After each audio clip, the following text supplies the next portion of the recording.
Pertempuran Palagan Ambarawa. Pertempuran Ambarawa terjadi pada 29 November 1945 dan berakhir pada 15 Desember 1945 antara pasukan TKR dan Pemuda Indonesia melawan pasukan Inggris. Latar belakang dari peristiwa ini dimulai dengan insiden yang terjadi di Magelang sesudah mendaratnya Brigade Artileri dari Divisi India ke-23 di Samarang pada tanggal 20 Oktober 1945.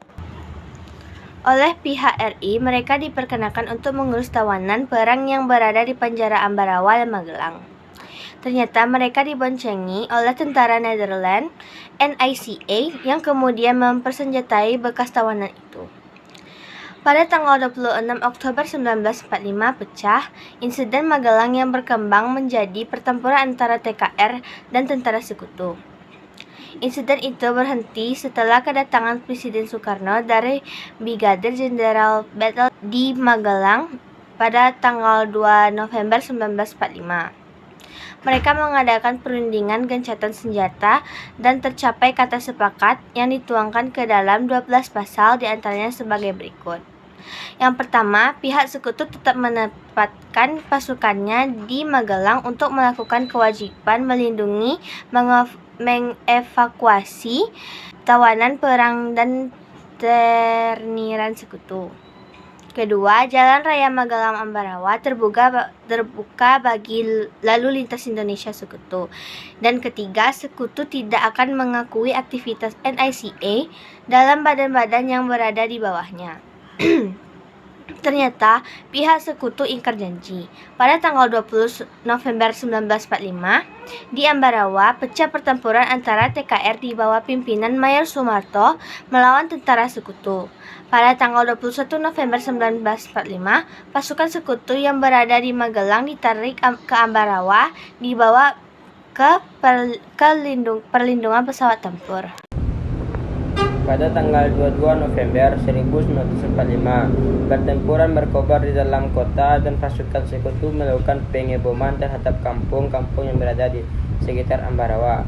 Pasukan TKR bersama pemuda Boyolali, Salatiga, Kartusuro bertahan di kuburan Belanda sehingga membentuk garis medan sepanjang rel kereta api dan membela kota Ambarawa. Sementara itu dari arah Magelang, pasukan TKR dan Divisi 5 Purwokerto dibagi pimpinan Imam Adrongi melakukan serangan fajar pada 21 November 1945 dengan tujuan memukul mundur pasukan sekutu yang berkedudukan di Desa Pengit.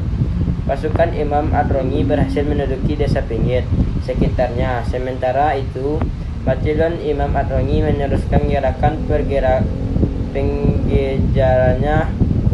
Kemudian disusul 3 batalion yang berasal dari Yogyakarta, yaitu Batalion 10 Divisi 3 di bawah pimpinan Mayor Soeharto, berkedudukan di Desa Pengit. Pasukan Imam Adrongi berhasil menduduki Desa Pengit sekitarnya. Sementara itu, Batalion Imam Adrongi meneruskan gerakan penggejarannya. Kemudian disusul 3 batalion yang berasal dari Yogyakarta, yaitu Batalion 10 Divisi 3 di bawah pimpinan Mayor Soeharto, Batalion 8 di bawah pimpinan Mayor Sarjono, dan Batalion Sugeng. Musuh akhirnya terkepung. Walaupun demikian, pasukan musuh mencoba mematahkan pengepungan dengan mengadakan gerakan melambung dan mengancam kedudukan pasukan Indonesia dari belakang dengan tanknya.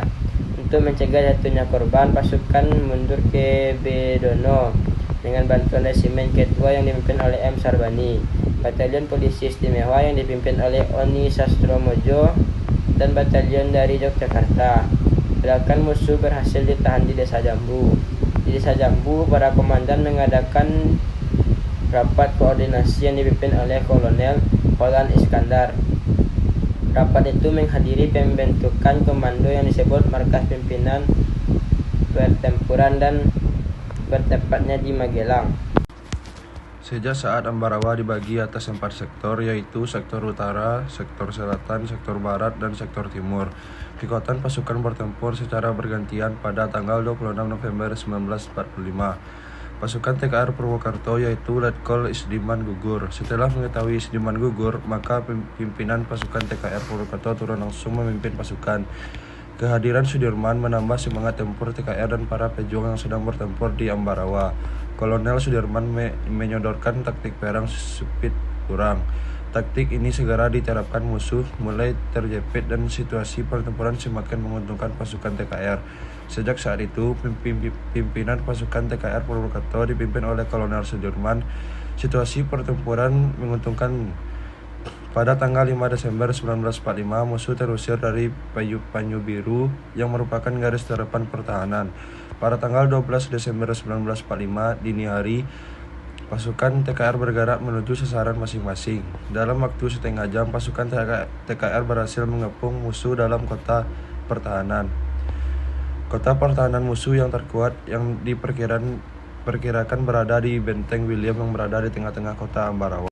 Kota Ambarawa dikepung selama 4 hari 4 malam. Musuh yang merasa kedudukan terjepit berusaha keras untuk melakukan pertempuran.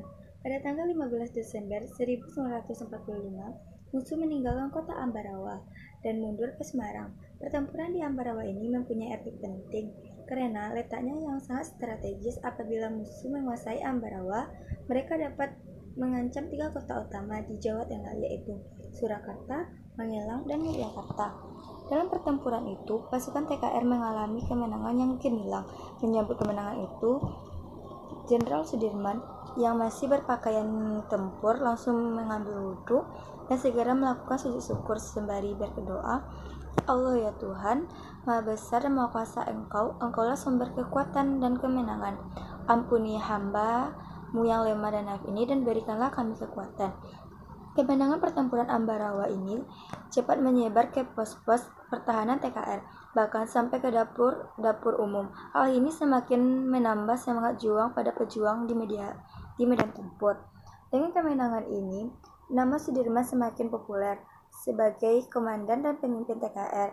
Kemenangan ini juga menunjukkan bahwa Republik Indonesia masih memiliki pasukan yang kuat, yaitu pasukan TKR, dan rakyat yang menolak kembalinya penjajahan di bumi pertiwi Indonesia. Untuk kemenangan pertempuran Ambarawa, tanggal 15 Desember dijadikanlah Hari Infanteri.